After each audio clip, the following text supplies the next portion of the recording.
Good afternoon, everybody, and welcome to Swivl Orientation Training.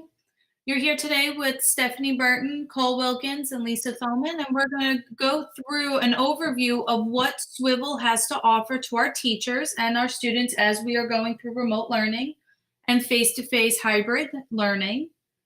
We're going to go through a few things today. We're going to first talk about an Apple ID and the use of the iPad with the Swivl. We're going to go through an orientation video of just a nice overview so you get to see it as we are waiting for the equipment to come in. And then we're going to go through a presentation. Cole first is going to go ahead and work through the video first.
Good afternoon, everybody. I just want to remind everyone to complete the attendance. The link was put out right before the video started, so the link is in the chat, but we would like you to fill out the attendance if you're watching today's live stream. It just helps us out, and we know who was here, and we go from there. So I'll give you just a moment to complete that, and we're going to talk about Apple ID and then why that is going to be required.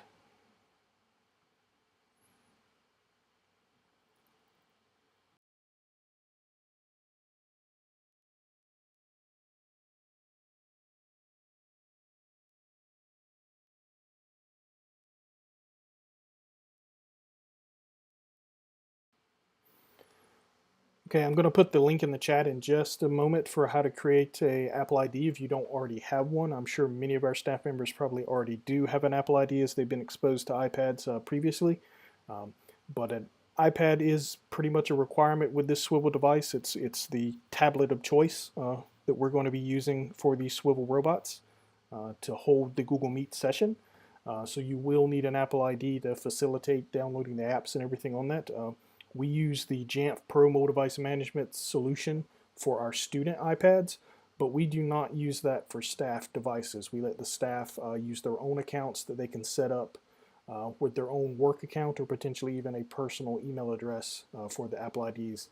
This website, if you don't already have an Apple ID, tells you exactly how to create one, whether you're on an iPhone, an iPad, on a Mac computer, or even on a Windows device. It literally walks you through every single option and every step you could possibly have. Pretty much they cover all avenues, anything that could and would go wrong with different things.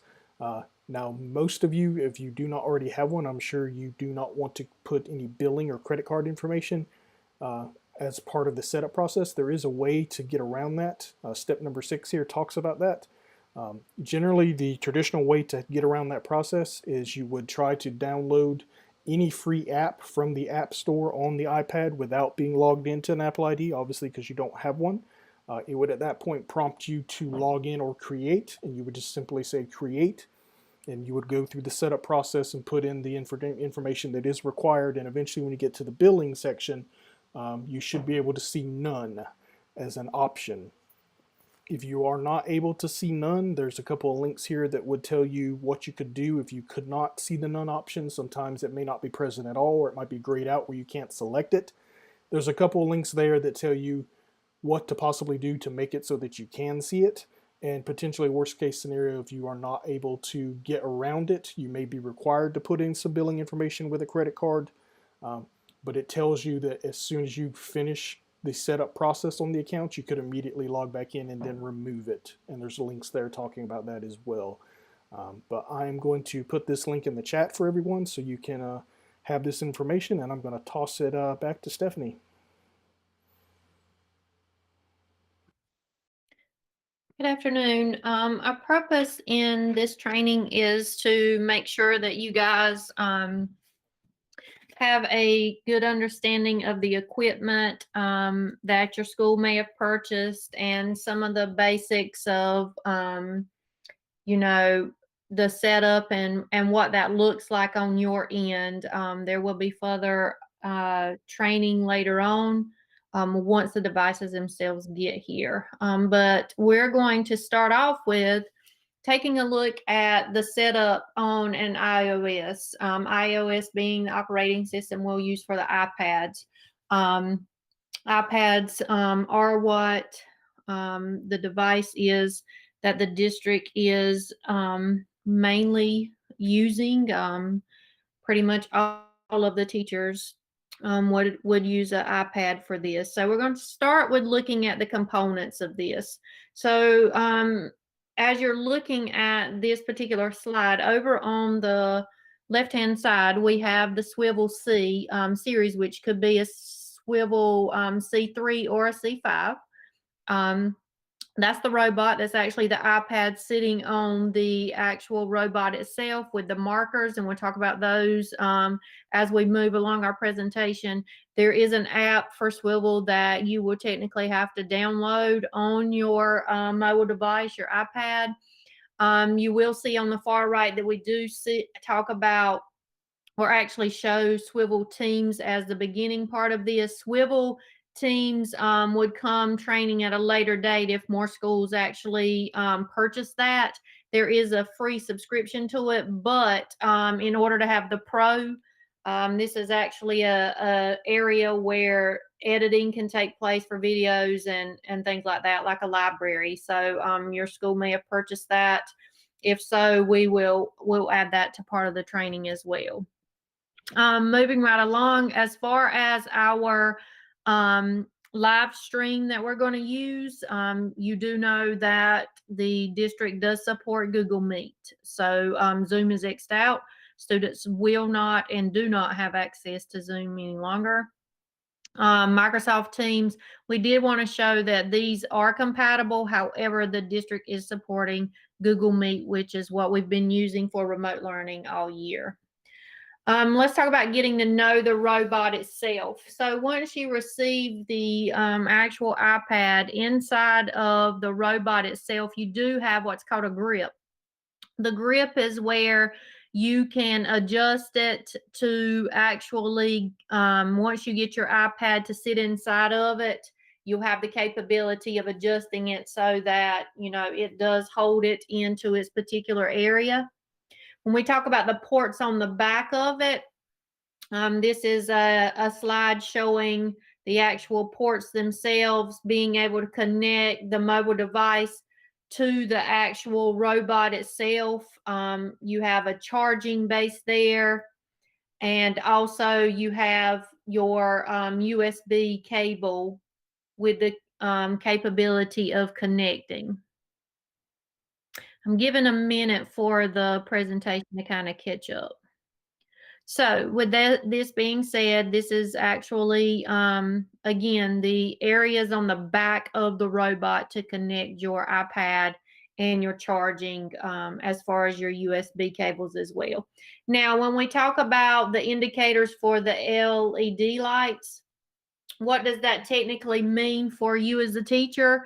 A solid red light on the left-hand side means that your marker is not connected, and you'll understand more about what a marker is as we move through the presentation. The solid green light over on the right means that your mobile device, which means your iPad, was successfully connected. So as long as what you technically want to see, which you can see on the next slide, is you want both lights green. You want the one on the left to demonstrate green, as in the marker is connected, as well as your iPad being connected. Now, when we take a look here at this next slide, it is just showing what could technically happen if both were red at that same point. What that technically means is your marker is not connected, or your mobile device. Charging, as far as your battery life, you have between 4 to 6 hours of charging on your robots and your markers themselves. How do I check the battery status? Everything that you need to check will be inside of the Swivl app. So you'll notice here on the actual slide, you would open up your app. You're going to go to your robot settings, and then you have the capability of checking your base battery, as well as checking your marker battery status in both of those areas inside of the Swivl app. Now, in order to check the battery status on the back of the robot, we'll see here, this actually is a slide, and we will share this presentation with you inside of a Canvas course, so you will understand what does each one of these technically mean. So if I can't remember, okay, something's flashing red, what does that mean? That's letting me know I have less than 40% of battery on my marker, as well as if it's flashing on my base. Remember, your marker is going to be on your left and your base is going to be on your right.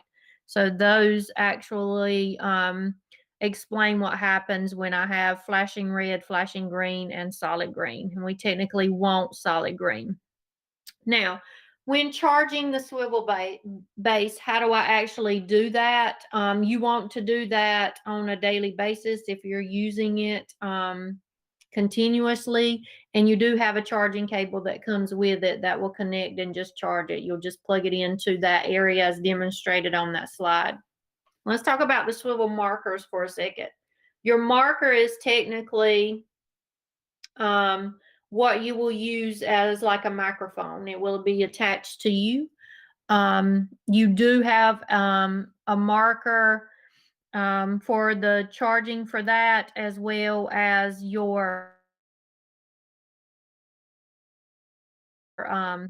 secondary markers, which we'll talk about a little bit later. And this just demonstrates what's all part of that. Now let's talk about markers themselves. We have what's called a primary marker, and we have what's called a secondary marker. Now the primary marker is for you as the teacher. That's the one you wear. You'll notice it has a lanyard with it. It has a marker clip with it. And your secondary markers are the ones that sit around in the classroom. They actually pick up the student audio for those who are remote. So what happens is, if you do get the wrist lanyards, understand that those wrist lanyards are for the secondary ones. I would suggest that daily you put these and lock these up somewhere because they will get missing. And it is important for you to know that the primary marker does control the secondary. So you don't want that walking away. Our next slide talks about the features themselves. You have the power button, which is on the side. You have your record, stop and start, which is your red little icon that you have there. Your charging port is located at the bottom. On the front of it is kind of like one of those remotes for like a Fire Stick, if you have those. You have your center for your pause and, resume. You have your left, right buttons, and then your up, down. And then, of course, you have your microphone where you have the capability for it to hear the teacher as they're speaking. Now, let's talk about what the primary marker, how you would actually pause and start. This just shows you how you would just click the center button, which would pause it for you, and then you could resume by just clicking it again, which is technically in the center of your marker. Important things to know about the primary marker, which is the teacher's marker. It is always black. It does not have color, which you'll see in a second. Your secondary ones do. It tracks the teacher, which means it gives the capability to control the robot, which is what the iPad sits in. It is the microphone for the teacher, and it controls the secondary markers, which are the ones that sit around the classroom for the student audio. Now, as far as your primary marker, they are indicated by 2 green lights on the side. That means that you know that that is the primary marker based on those 2 greens showing the connection there. If you have 2 red flashing lights, what that technically could mean for you is it's a low battery, or that your base, which is your robot, needs that firmware update. And we'll talk about firmware in a little bit. Your secondary markers, which again are the ones that hear the student audio, they collect that inside of the classroom. It's indicated with 1 green light on the side, not 2, just 1. They do not technically connect with the robot itself, which means they do not turn it or cause anything to happen with the robot. And remember that the primary marker does control those secondary markers.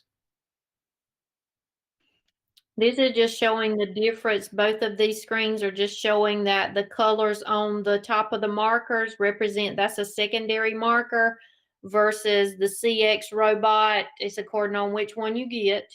I know some people ordered the C3 and some ordered the C5. And this is just, again, reiterating about the actual secondary markers themselves. Now, as far as muting, because you're going to want to know how to mute your primary and your secondary markers, you technically on the side can double click on the red button on your primary marker, which technically controls those. All markers will be muted when you do that, and they will flash green when they are muted. That's how you know that they're muted. To unmute them, you simply double click the red button again on your primary marker, which then causes all of them to unmute at the same time. Now, connecting to the robot, let's talk a little bit about our connection between the robot itself and the iPad. So you'll notice the picture up top is where we have our lightning cable, which connects our robot to our iPad. Down at the bottom, you may have to have your adapter being, think of it like a dongle for a MacBook. Some MacBooks will not connect just solely to the your boards, your smart board. So you have to have what's called a dongle, an extra adapter. So that's kind of what that is if you do not have that lightning cable connection. As far as turning it on, it's pretty simplistic. Over on the right hand side, you click the power button, which then turns it on. So once you have it connected to your robot, your iPad, how will I get Swivl to connect? I will simply press the allow button, which is a notification that comes up on my iPad to allow Swivl to actually gain access. And the next thing I would do after I allow the Swivl access is turn my markers on by simply pressing the power button on the left-hand side. What technically will come up at that point is if you need an update with your firmware, you will actually get that notification at that point. All you simply need to do is update, and what will happen, just like on the next slide, you will see a status bar of the percentage, and once it gets to 100, you have that capability of knowing that it's up to date, and you should not have that red indication showing that you need the firmware update. Now, I'm going to turn this over to Lisa. She's going to talk about how to connect the Swivl with the Google Meet for your live streaming. Hi, everybody. We're going to talk about live streaming with Swivl and using the integrated audio. So you do have in the red box there the items that you're going to need in order to do it. You'll need the Swivl robot and your iPad. You'll need a teacher computer, your smartboard for the interactive display, and then your USB-A to A cable. This is so that it's very simplistic for you so you can see visually what you will need, and as the equipment comes in the end of January, February, you'll know exactly what you need to be using. The next part is the live streaming with Google Meet and integrated audio, and it's going to show you on the next slide what it's going to actually look like. So as the system catches up, we have a laptop. It is connected with the USB-A to the Swivl robot. Then the robot has its lightning cord attached to the actual iPad. And it is also standing on a stand specifically for the Swivl robot. Next slide, it shows the actual components. So you have your MacBook or your PC, your USB-A to A cable, your lightning cord to the Swivl robot, the actual iPad, an additional adapter for a USB cable in case you need it, and then the floor stand. The floor stand, is, to our understanding, is an extra item, so just make sure that you have that Swivl floor stand for your robot. Next, you have the Google Meet icon as well as the Swivl app icon.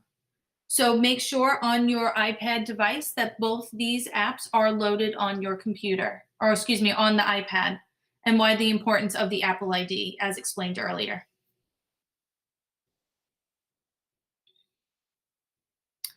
Next, as we go ahead and set up the Swivl, you're going to connect the Swivl link to the USB. Now, this is the Swivl link, which makes it Bluetooth orientated, which is different from the USB-A to A connection, but the configuration is similar and the same. So this Swivl link is for the wireless connection.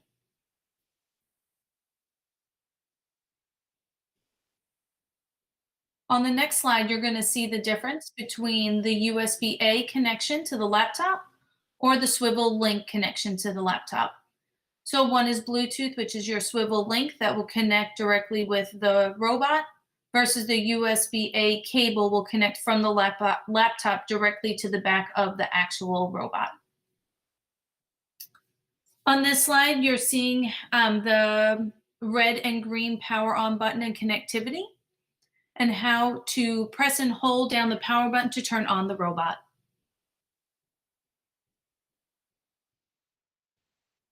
After it is powered on and you're ready to connect, you're going to tap Allow to enable the robot access to the iPad.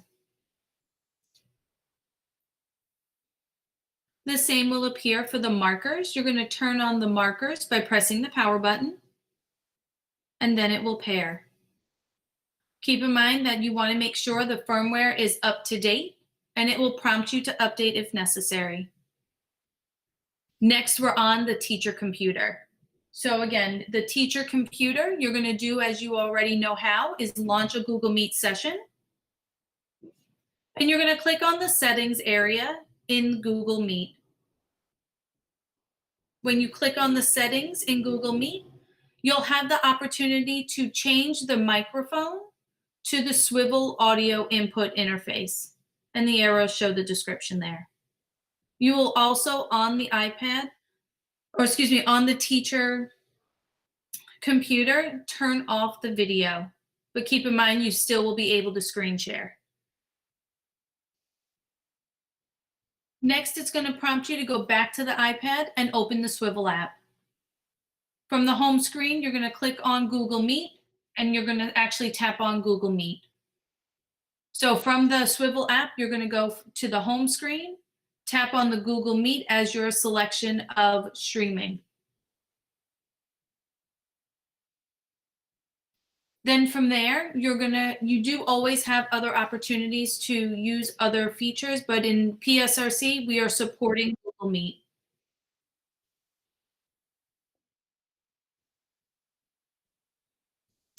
Next, it's going to ask you to, in your Google Meet session, to type in the meeting code or nickname that you have assigned. So you'll input that there on the teacher computer and join the meet. Lastly, you're going to be able to mute your microphone on the iPad inside the Google session. So just make sure that you turn the speakers down on the device, which is your iPad. You will always have the option for a headset with a microphone if that's easier for you to walk around your classroom. And the option is always there for it to be connected to the primary marker and so that you can broadcast. That option is there for you if you feel more comfortable. And lastly, there's always Swivl Help Center. Inside that Swivl Help Center, you will have at the top right-hand corner a submit a request. In the submit request at the top right, you'll be able to type in what you're looking to do, and you'll click on help. Therefore, you'll be able to type in your work email address, your subject, description, phone number, etc., so that you can get the proper help you need. Now, as we're summing up just a little bit, we know already that one, we need an Apple ID in order to work with inside the Swivl because you're going to have your iPad. We know there'll be additional training coming once all the equipment is here. Once the equipment is here at the late January, February, we will start doing training with you guys, but also you will always have what we're already game planning for is the Canvas course for you. So you will always have that information at the ready for you.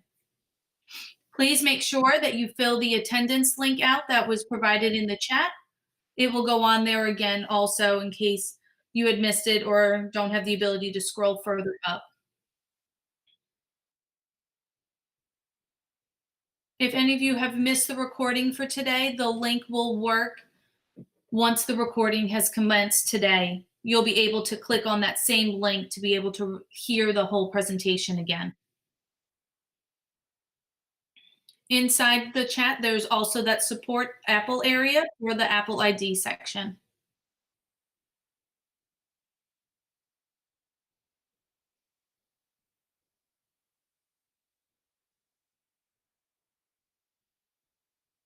We thank you so much for joining us today, and we hope you have a great holiday season. Hope you have a great rest of your week.